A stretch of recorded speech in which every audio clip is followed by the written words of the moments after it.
and Hay. Ha, wow. Ha, yeah. I'm not very good at Arabic.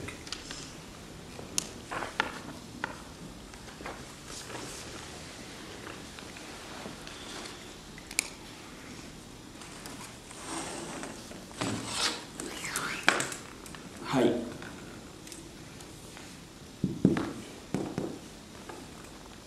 Hay, the ever-living.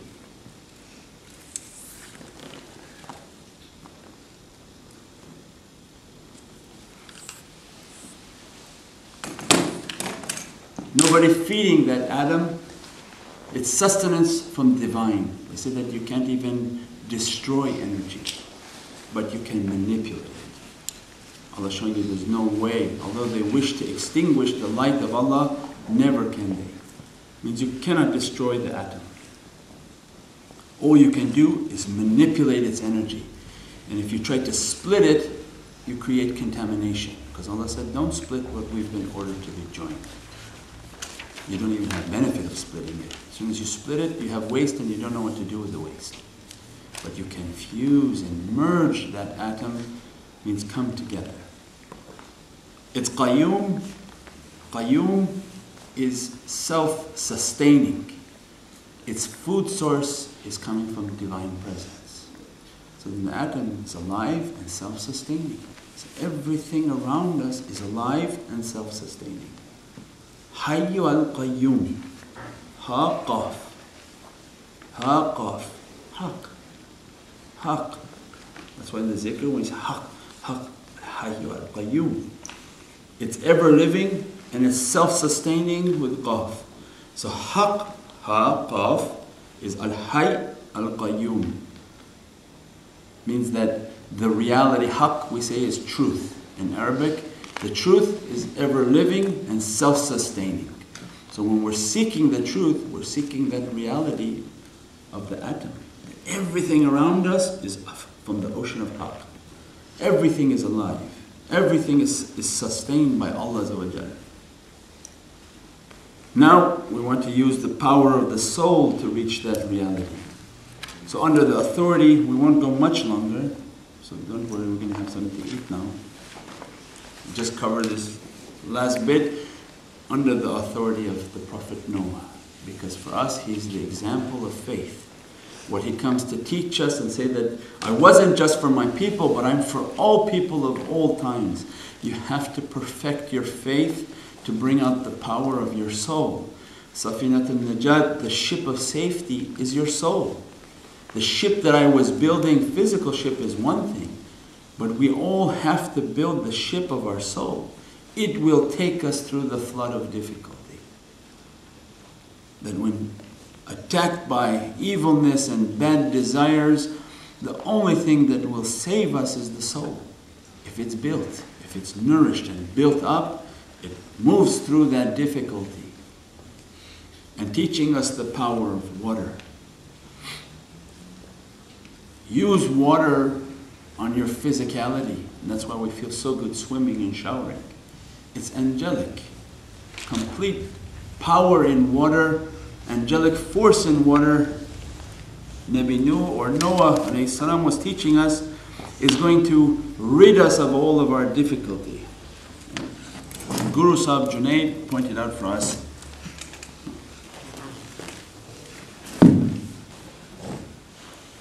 back here. This fire can only be extinguished by the heavenly fire. Heavenly fire is the secret of water. It's angelic. And angelic force has far more power than any negativity in creation. So there is a fire hidden within water that's able to knock that fire out.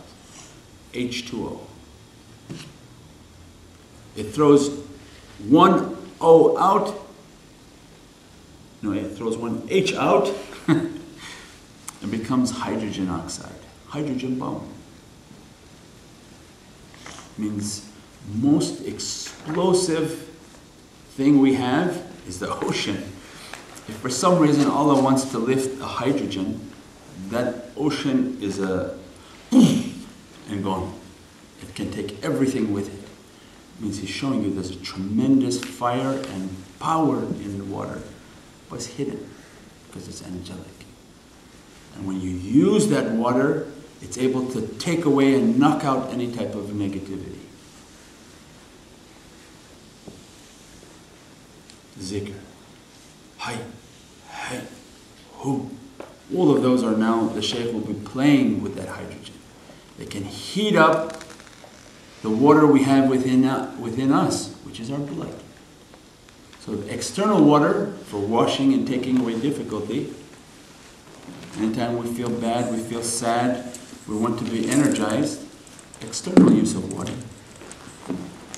And to open the reality of our heart and the power of that divine presence is the internal water, the blood. So the zikrs that we're doing and the zikrs of Hay, the zikr of Hu, all of that is unlocking that power and bringing a tremendous power in the blood, angelic power, that's able to knock out any type of negative energy.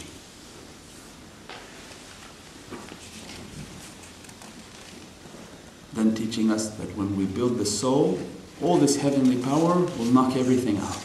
It's enough for us. That soul knows its destination towards safety, because we don't.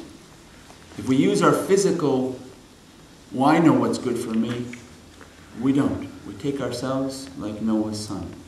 I know what's good for me, I'll go find my own mountain and run up there. And the example is, no, you don't know what's good for you, and you're going to put yourself in more difficulty. The soul knows its destination back. So when we build the soul, it knows, Inna lillahi wa inna ilayhi raji'un. It came from Allah, it's going back to Allah on its own coordinates, no problem if we get out of the way. So when we build the power of the soul, it takes us back towards safety, inspires us and guides us through all these forces we're discussing back to that ocean of safety. So then Noah's coming saying, okay, how are you going to do that? Is you got to build the ship. You got to build your soul. He was given an order to build a ship on a mountain. 40 years, no rain. And people coming and beating him, terrorizing him, defecating on his ship, and telling him that your ship, there's no water. Why you didn't build your ship by the ocean? And we have 40 years of no water. And his teaching is that I've been given an order, whether it's popular or not, and I do it. And I consistently do it. And I pick away every day, hitting my plank and doing what I've been ordered. Till the perfection of my faith shows itself, and that will carry me towards my destination. So there's no questioning in the order from the teacher. The order, no, we're not talking about bad order, we're talking about all of our orders of faith. The prayers we have, the meditations we have, all the things that we're trying to do to perfect ourselves. I'm not feeling this, I'm not seeing this, I'm not tasting that. We've been given an order and we do it. And we reach to our faith every day, like taking a plank out and hammering it in and perfecting the soul. And he's teaching us that is the perfection of faith. Is that you're given orders to do that govern your physicality and your soul, and do them. If something comes and we see something, then great. If nothing comes and you don't see it, like you meditate. Some people complain, I'm meditating, I'm not seeing anything. I'm not experiencing anything. The experience may come and go. And you're not doing it for the experience, you're doing it to purify yourself. And if in the event you're purifying yourself and the divine wants to show more as an inspiration and a source of hope for us, then great. But we take the order and we follow it. And that's the perfection of faith.